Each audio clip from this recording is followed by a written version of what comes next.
Do you need to remove caulk from a surface in your home and you're not quite sure how to start the process? Or maybe you're afraid that you're going to ruin the surface by removing that caulk. If so, keep watching because I'll show you how I overcome this exact challenge on this bathtub. Let's get right to it.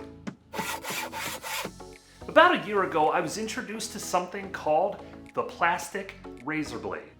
I didn't even know these things existed, but when it comes to caulk removal, it's been a big game changer for me.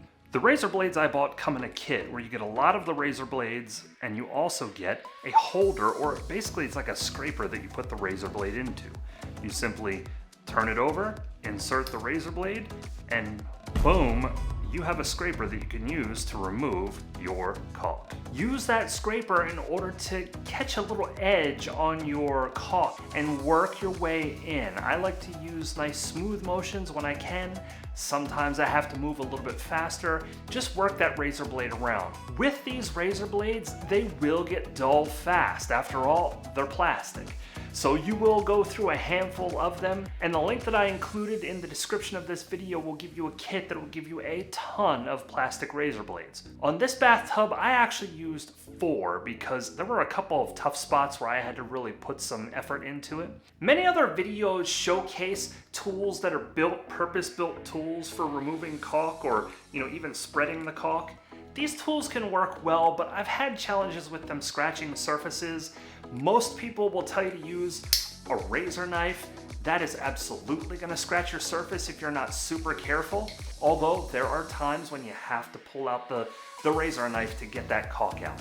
The best part about the plastic razor blades is that they do not scratch the surface. Work your way all the way around the tub until you remove all of the caulk around from the edge or whatever the surface is that you're taking the caulk off of. If you have to go up into the corners, make sure you get that too. Once you have all of the caulk removed from the corners, grab a vacuum and run it along the edge just to get all of the little bitty particles out that you can. It's important to ensure that you don't have any additional caulk laying in there when you go to put the new caulk down. Once you have all of the caulk removed, it is very important to clean the surface. I like to use a scratch-resistant sponge that I can run along the top of the tub and along the wall as well if you have a backsplash or if it's tile like it is in your bathtub.